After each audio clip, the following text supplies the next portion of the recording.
Leandro, e a gente já falou de nuvem pública, nuvem privada, e você falou que tinha mais uma que é híbrida. Pelo nome já dá de entender que é a junção das duas, né? Cara, a nuvem híbrida, ela é uma junção da nuvem privada com a nuvem pública.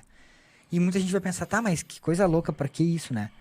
Só que é bem utilizado. Por que isso aí é bem utilizado? Por exemplo, você tem a sua nuvem privada.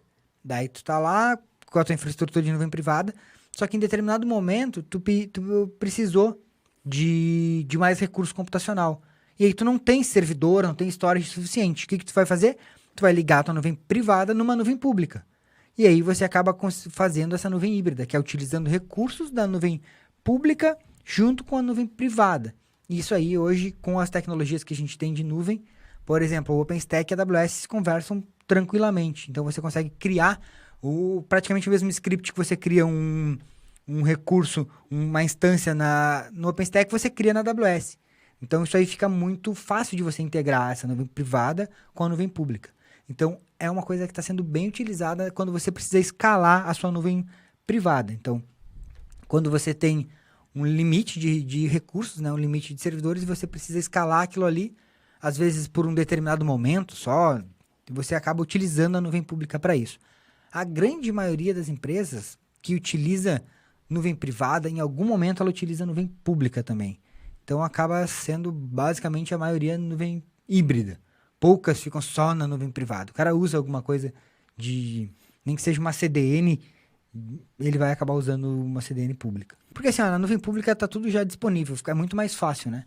Sim. Então, às vezes, você já tem o seu recurso privado, beleza, que é o que tu trabalha no dia a dia, mas quando precisa esticar um pouquinho, vai puxar da nuvem pública. Uma outra coisa também que dá para usar na nuvem híbrida não só quando falta recurso, por exemplo, eu preciso criar mais 20 máquinas virtuais e eu não tenho servidor aqui suficiente na minha nuvem privada, então eu vou criar na nuvem pública. Não só isso, né? Também por causa da diversidade de serviços que a nuvem pública oferece, por exemplo, a AWS. Cara, se tu entrar lá no console da AWS, tem quantos serviços lá? Hoje não sei. Cara, muitos. Cada dia tem sei lá, mais. 100, 200, muitos serviços.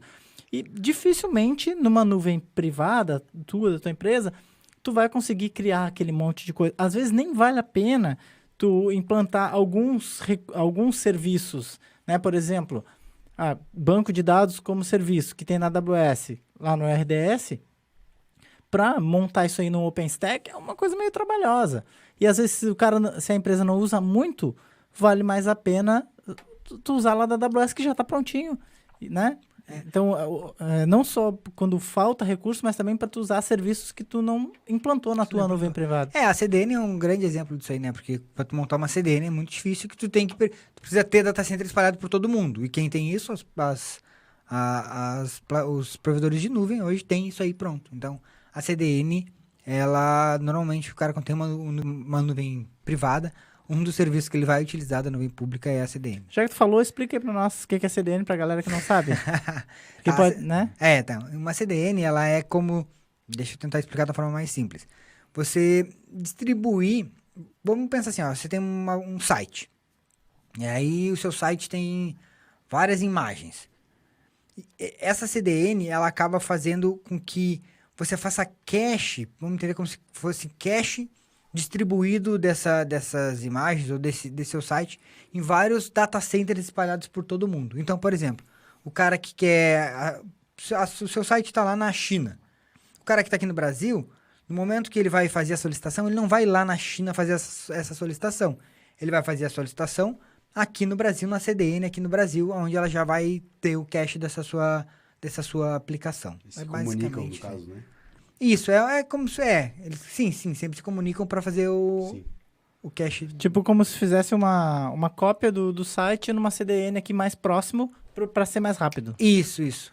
Basicamente isso aí. Para entender, acho que é mais fácil.